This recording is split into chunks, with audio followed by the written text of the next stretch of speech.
Alright everybody, what's going on? It's Thundershot, and I am here today with Rhymestyle. What up? And today what we're going to be talking about is can Dragon Ball Xenoverse, or can Dragon Ball in general, ever really get a game that is going to be super competitive? Now Xenoverse, obviously, if you're looking for mega competitiveness, especially from Battle of Z, was a step in the right direction, but it wasn't exactly something you would consider an ultra or a mega competitive game, something that you would see at like EVO or a top tournament tier thing or anything like that, for example. Rhymestyle, do you have any thoughts? Yeah, so it's kind of funny because, you know, with the direction we've been going with Dragon Ball Z games after the PS2 months like Tenkaichi and Budokai, every game that's come out ever since then has been dumbed down by a lot. And a lot of people have always questioned, why is Bandai Namco always dumbed down their games? Why are they making it so much easier? Why is it so simple? Why is every single game that comes out just easier and easier to play without any real skill involved? And to answer that question, it's just because that's the core audience they're going for. Dragon Ball Z games are not ever meant to be the kind of game that, you know, you can get really good at, which I know there's a lot of people in Budokai 3 and Tenkaichi 3 that will claim that they're amazing at, and, you know, everybody has probably that one friend that's really good at it. However, with the games that have been coming out after that, it's just everything's been just aimed at a general audience just because they're trying to sell games, you know? The big complaint that we always had was with Budokai games and Tenkaichi games back in the PS2 days is that they were really difficult to play, which it's kind of weird to say. I mean, a lot of you guys watching this video are probably thinking those games weren't difficult, but oddly enough, they received a lot of complaints about it, and because of that, that's why they started dumbing down their games so anybody can play. And because of that, I just feel like since their core audience and their focus is to aim at like that general audience that likes anime or Dragon Ball Z in general, they're never really going to give us a competitive game because they know there's games like Street Fighter or Mortal Kombat and stuff like that, even Smash now, that you know, people can get their, I guess, competitive cake out of, you know what I mean, like something like that. Like, I just feel like we'll never ever get a truly competitive DBZ game. I think it's kind of iffy right now because for the most part, I was looking up things in the genre before we started this commentary. 3D fighters as a whole, especially like competitive 3D fighters, are almost gone right now. So it's really weird to think that like Xenoverse would have to almost make that niche. It's kind of strange because like I'm looking at EVO's on right now, which is really good timing for this video. But all the fighters right now that are super competitive are 2D, and I think that's something that I don't want to say handicaps the way Xenoverse is going. And I understand what you're saying about Budokai Tenkaichi 3. People said the game was too hard and they dumbed it down. We wound up with Raging Blast 1 and 2 the way that they were and whatnot. But I think Xenoverse is almost an entirely different style game in general. And I guess my stance on it is with Xenoverse and with almost for sure Xenoverse 2 probably being the next. I mean, they're going to do a follow-up to Xenoverse with the Xenoverse 2S game.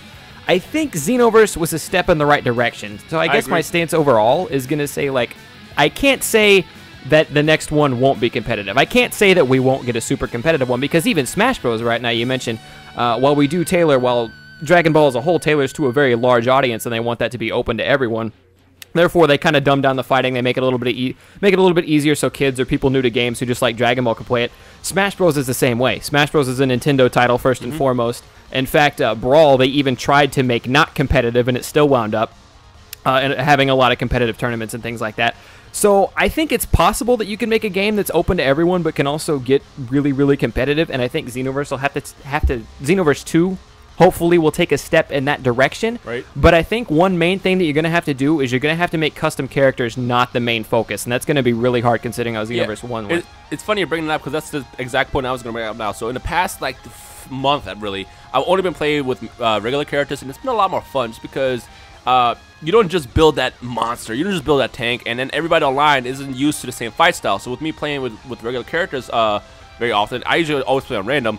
It's been a lot more fun, and I can definitely see a different style of play. Whereas with the custom created characters, everybody used the same like 2 races, everybody had the same fight style, and you kind of knew what to expect. But the thing about Xenoverse is as close to as competitive and I guess in the middle that Xenoverse is, it's still far from what we consider competitive. Because the thing about Xenoverse is your only goal is you create the tank with all the most powerful attacks, you boost all the stats, and you hop in the match, and then you just throw death balls and vanishing balls and stuff. But again, let's go back to like what the core audience is. The audience for Dragon Ball Z games is just a audience that doesn't really play competitive games like that. Again, I know it sounds kind of ridiculous because a lot of you guys watching this are probably like, wait a minute, all my friends play competitively. This is true, but also you gotta realize that this game sold over 2.5 million copies, and I mean, even if you go online in matches, most of the matches you run into are just people spamming. That's because people either just picked up the game or they don't really want to play in a competitive-esque manner. They just want to hop in and throw death balls and all that stuff until they win the match. Now, let us clarify real quick. We're not saying people can't be good at Xenoverse. We're not saying Xenoverse is a no-skill game. It's definitely up there competitively. I don't want to take anything away from guys like Virgo and Sim and JRZ who are really fucking good at the game. But we did want to point out that a lot of that comes down to how well they can make the build on top of being able to play the game, and that's custom characters is kind of something that Anyway, continue. I just feel like Xenoverse is a step in the right direction, but it's still far from it. So if Xenoverse 2 was to kind of make it more competitive-esque, I wonder how the community would overall react, because I feel like there will still be that one thing that will cause that will take away the competitiveness of Xenoverse 2. So for example, again, custom created characters is kind of the only thing that's kind of keeping Xenoverse from being a competitive game, because again, it's really easy to create a Kaioken build or a super key build and just win matches, and that's not really competitive to me. I feel like there are too many builds in Xenoverse that you can make that just no matter how good somebody is, just completely dump on somebody else's build. Like it's actually funny. Just like an extreme rock paper scissors almost. Yeah, it's actually funny because Endakuba is probably one of the best players that I know on top of like Virgo and those guys. And I remember back when I made my super key build, I was actually beating all these people, and I'm far from a good player. I don't consider myself a good player in Xenoverse at all. But the fact that you can create a a monster build and fight someone who's really really good and still win is kind of what makes. I remember we had an endless battle round one night. It was you, me, and Virgo. And Virgo is clearly better than the two of us, right? And this is how it would go every single time. Rhymestyle's build, and Rhymestyle would beat Virgo because his build would just dump on Virgo's. I would beat Rhymestyle, and then Virgo would beat me. And we did that for like 3 rounds in a row. It was nuts, but it was the same thing. And it just came down because like Virgo was better than we are. It just came down to that build thing over and over again. One thing I think they could do in the next Xenoverse-esque game or whatever they decide to make, if they can give us a game mode, like when you go into ranked or offline or with your friends or whatever, give us a mode where you can only pick characters in the game. Yes. Custom characters are not an option. Yes. I think that could do it. I think that could really and items too. put No it items. no items, no items, no capsules, no sensu beans, none of that shit, and then just original characters. And I think you could be on the right track for sure with that one. I completely agree with that one. But I don't know. I guess we'll see. Like I said, Xenoverse took us in the right direction for the first time in many years. I mean, the last game we got before Xenoverse was freaking Battle Z, which is literally one button, and then the cards made you super. Yeah. So we'll see what Xenoverse 2 gives us. But as of right now, I just feel like we're still far from it, and the competitive audience will never be a target for Bandai Namco only because they already have the audience, which is basically the people who are buying the games now. And nobody ever goes, I want to play a competitive fighting game today. I want to go play Dragon Ball Z. People usually go with either Mortal Kombat or Street Fighter or, Tekken and stuff like that. Like, those are the core competitive fighting games, whereas you get your casual fighting games like Dragon Ball Z and Naruto and stuff like that. So that's just really, it's just not the right audience. However, Xenoverse is in the right direction, so we'll see what happens when the next game comes out. So. And I will say, just to kind of reiterate it one more time, Smash Bros, Super Smash Bros, which is being played at EVO right now, started out, it's just a casual fighting game. Smash Bros is one of those games, and it's 2D, so it's vastly different, but where it did pull it off, where you can be new and just pick it up, play it casually, have a great time. In fact, that's who it's intended for, but then it can also be really competitive. So fingers crossed, but I'm kind of with Dino on this. I don't want to say Xenoverse or Dragon Ball in general could never be, at least in the 3D aspect, unless they brought back like a Budokai-style fighting or something like that. I don't want to say Xenoverse could never be one of those competitive games, but we are a ways from it right now, for sure. Something else I want to point out is what's that company that made Guilty Gears? The Arc System Works, is that the company called? They made Extreme Butoden, and I've been playing Extreme Butoden for the past month.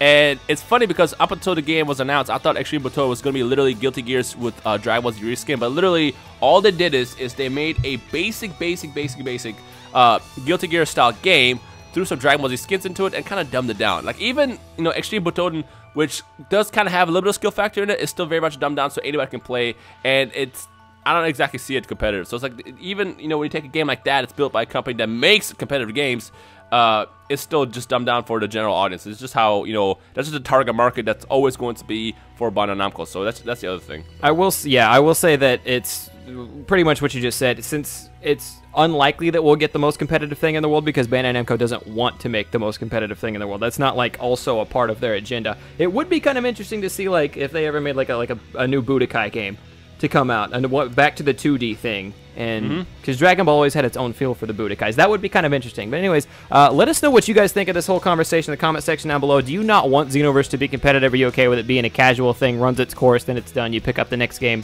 whenever it comes out? Or do you want Xenoverse to be able to go hard in the paint? Do you like the idea of custom characters being the main thing to play? Would you rather it was original characters all the time, at least if it was going to get a scene like that or anything like that? Let us know in the comment section down below. Yep, pretty much. Alrighty. You got anything else you want to say? That's pretty much everything. So don't forget to leave a like right below. Check out Thundershot in the description below and vice versa and all that good stuff. And we'll see you guys in the comment section below. Peace. Peace.